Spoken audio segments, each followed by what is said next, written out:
Olá pessoal do sexto ano, tudo bem com vocês? Vamos aí iniciar mais uma aula, né? Aula de história, na verdade dar continuidade aí, né?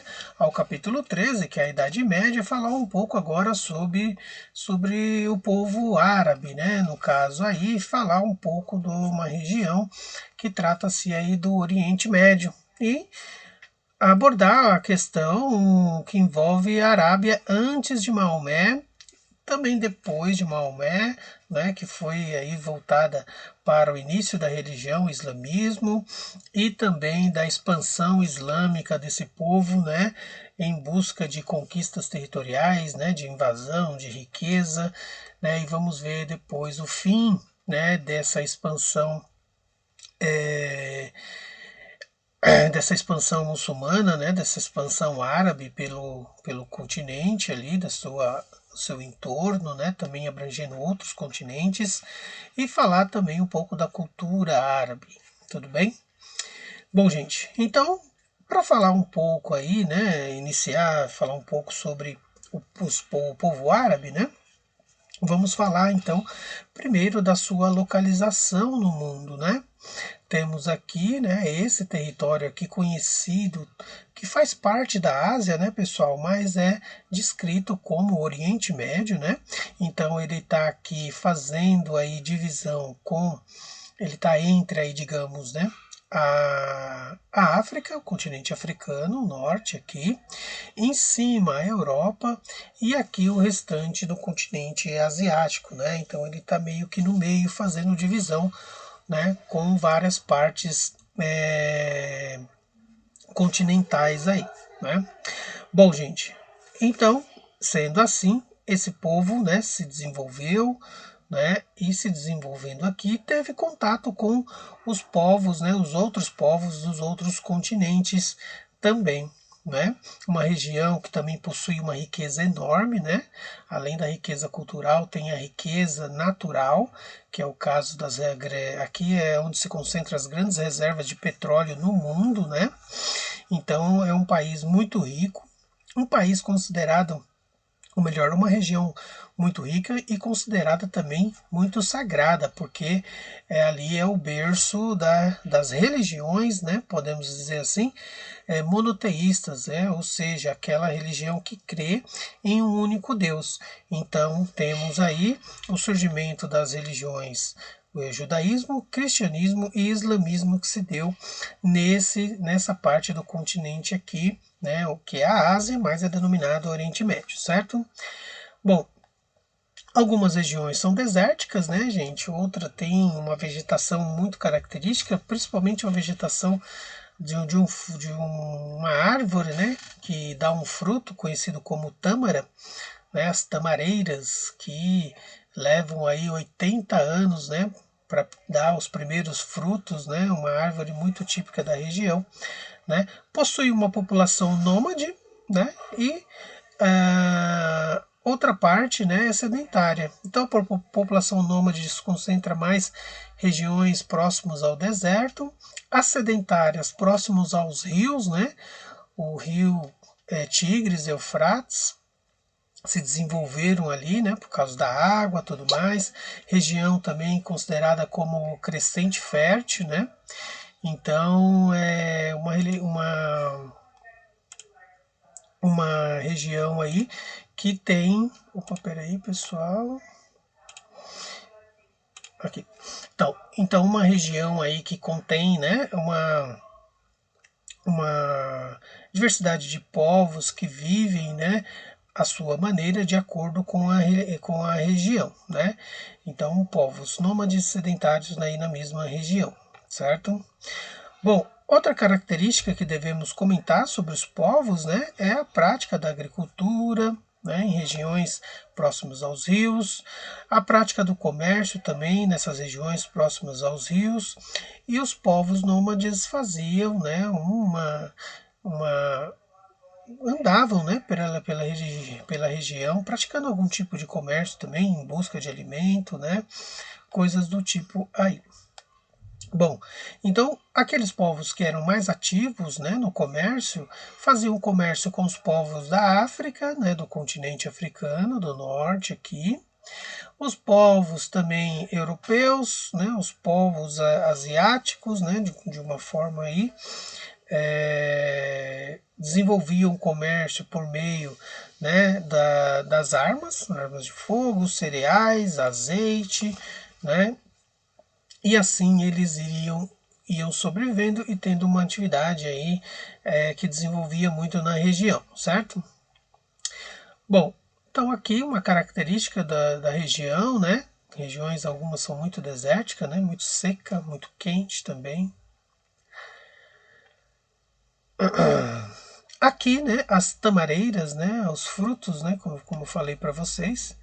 Então, a época de dar, né? O primeiro fruto dessas árvores aqui, uma espécie de uma palmeira, né? Leva aí 80 anos. Bom, gente, falar agora, né, sobre Maomé e o islamismo, falar sobre, né, esse profeta que propagou a religião, né? Então, para falar dele, iniciamos aí por meio, né, da sua vivência, onde ele nasceu. Ele nasceu em Meca, né, em 570, né, Meca, onde fica aí a região da Arábia Saudita hoje, né, gente?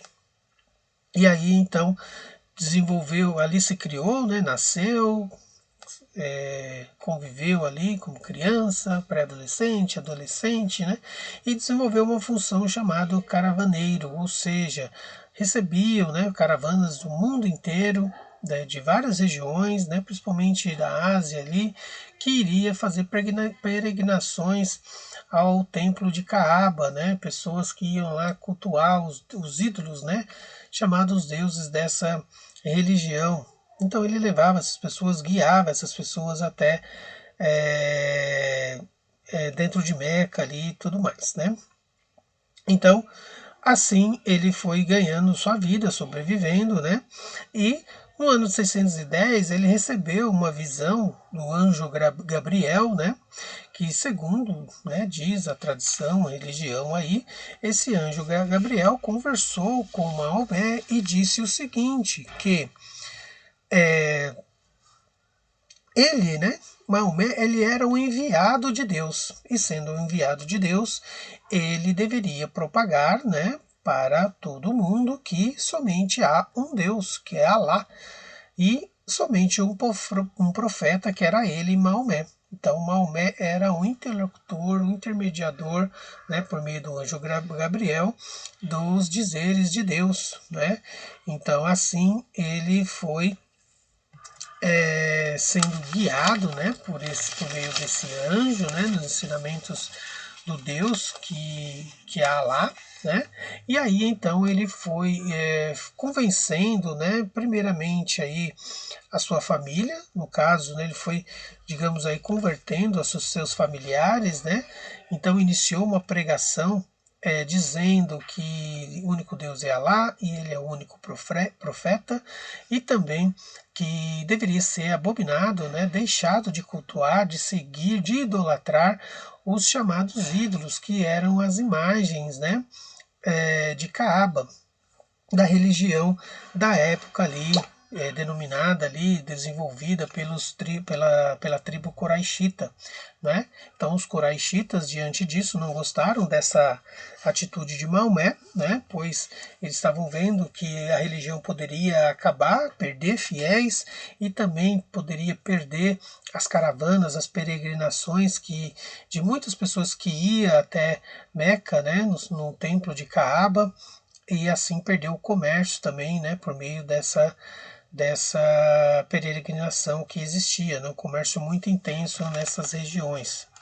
Bom, gente, então os membros da Caaba não gostando disso, né, o que eles fazem então? Começa a perseguir Maomé. Então Maomé ele foi jurado de morte, né, pelos líderes da Caaba. E aí então Maomé foi avisado, né, desse acontecimento, e então ele fugiu de Meca, né? Esse episódio, né, ficou conhecido como Égira. Então fugiu de Meca, foi para Iatrebe. Iatrebe é outra cidade ali, né, próximo de Meca. Lá em Meca ele foi recebido pelos comerciantes locais, né? e deram acolhida para ele. Então, isso foi em 1622. Então, a partir do momento dessa fuga, é aí onde surge o calendário islâmico, né? Ou seja, com as datas específicas, com os anos, enfim, seguidos pelos muçulmanos. Bom, gente, chegando lá em Atrebe, os mercadores acolheram, deram proteção para Maomé, e Maomé, então, a partir daí, foi também fazendo uma doutrinação para com esses mercadores, né? E Maomé foi ganhando popularidade e a cidade depois, né, diante desse fato, desse episódio, mudou até de nome. Ela passou a ser considerada chamada de Medina, né? Então, uma cidade aí que tem esse nome devido a Maomé, que significa Medina, significa cidade do profeta, né, em árabe. Bom, Maomé então inicia, né, a sua jornada, né, como um profeta. E então vai orientar comerciantes, orientar a população em torno da religião, da crença, né, que só existe um Deus, não existem vários deuses, então o monoteísmo vai ser muito propagado, né? Então a crença num Deus único, que é Alá, né? Então eles vão fazer com que a população siga nessa essa nova religião, e aí então começam a impor, né, digamos assim, uma guerra contra, né, os chamados infiéis, né, os da Caaba. Eles tinham que ser, né, condenados, né, por essa idolatria, né?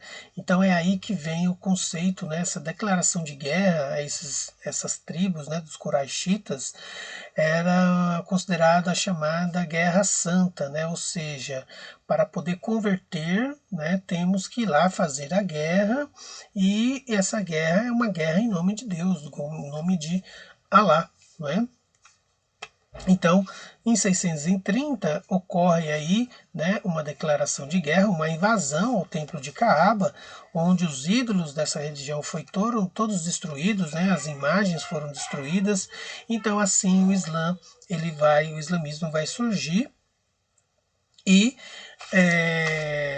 tendo o nome, né, de islamismo por meio, né, daquele entendimento de um significado de que é a submissão à vontade de Deus, né? Então, quem é islâmico é aquele que submete à vontade de Deus. Então, assim, Maomé consegue um número grande de adeptos, né? E os islâmicos também são chamados de muçulmanos, tá?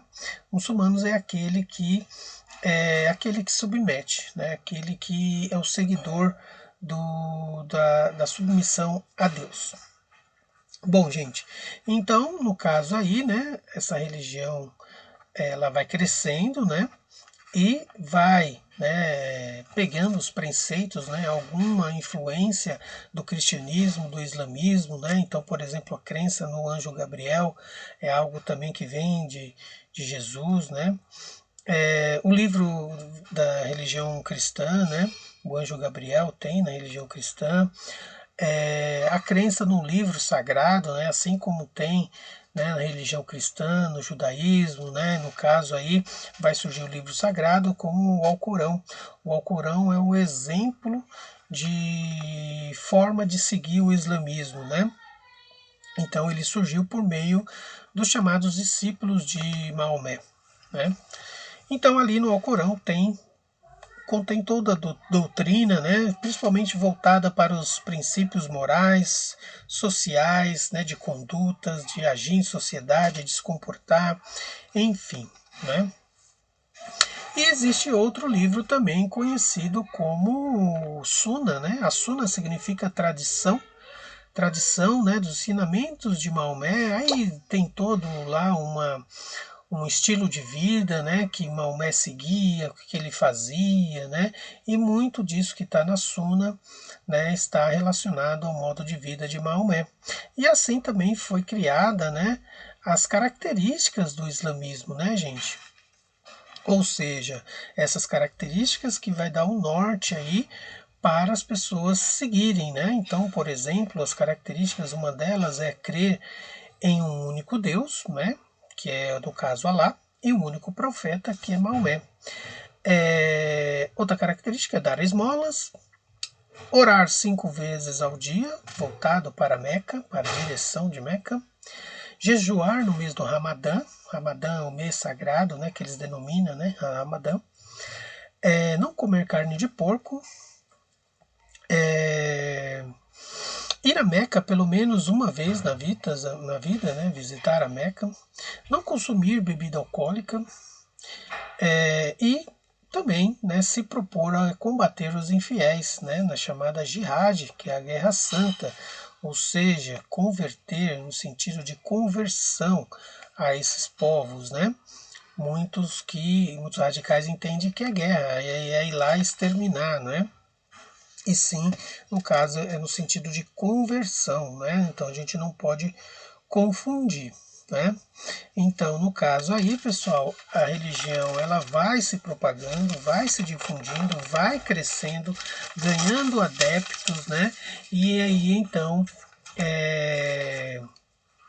com isso, né, grande parte vai seguindo esses preceitos. Bom, chegando em 632, vai morrer Maomé. Maomé morrendo, a religião vai passar por uma divisão, né, uma divisão que onde vai surgir duas vertentes, né, digamos assim, xiitas e sunitas. Xiitas vê que o religioso, quem vai ser o próximo líder da religião, ocupando o cargo de Maomé, tem que ser, né, um descendente de Maomé, uma pessoa ligada, né, um grau parentesco de Maomé, e entender que o Alcorão é fundamental, né, somente o Alcorão é fundamental para os preceitos religiosos, segmento religioso. Depois disso, tem os sunitas, que já não enxergam assim. Para poder ser um líder, né, islâmico, é necessário somente a pessoa ter bons princípios, né, boa conduta, né, boas qualidades morais, né, para seguir, e seguir a Suna e também o Alcorão, né. Bom, aqui é uma imagem, né, pessoal, que mostra os fiéis visitando, né, a cidade lá, a região de Caaba, na cidade de Meca, né, fazendo aí a visita a Meca, né, como diz no Alcorão, uma visita pelo menos uma vez no ano. Bom, dentro desses princípios religiosos surge a expansão islâmica, né? A expansão islâmica ela vai surgir dentro de um contexto formulado pelos sucessores de Maomé, entendidos como califas. Esses califas, né, eles vão incentivar a guerra santa, que é o que? A perseguição aos infiéis, né? Ou seja, perseguição no sentido de expandir território, colocar fim às tribos, né, que cultuam outras religiões, fazer essas tribos serem todas unificadas dentro da expansão islâmica, propor aí o crescimento demográfico do povo, né, islâmico, por fim ao Império Persa e Bizantino, né? Então, uma relação aqui voltada para a questão política, né, de dominação territorial, conquistas de riqueza também, né? E para conseguir fazer isso, né, pessoal, precisava de um exército muito poderoso. E então, por meio da religião, veio o convencimento a eles entrarem nessa jihad, né, nessa guerra santa. Então, o convencimento era dizer que, olha, você participa do exército, caso você morra, você pode ter certeza que você vai ir para o paraíso e também vai ser recebido, né, por mulheres, enfim, mulheres virgens e tudo. Então os homens ficavam, né, daquele jeito, enfim, e acabava participando das jihadis, né. Então o exército foi muito grande e numeroso e assim foi conquistando, né, do século 8 ao 9, ou melhor, do 7 ao 9, foram conquistando muitas regiões, né, ali do Oriente Médio. Então, para você expandiu até mais além do Oriente Médio, né? Então, conquistou a Síria, a Pérsia, a Palestina, norte da África, norte da Índia, da China e também na Península Ibérica, na região europeia, onde hoje é Portugal e Espanha. Nesse período aí foi que houve um bloqueio ali da região e um domínio da região, né?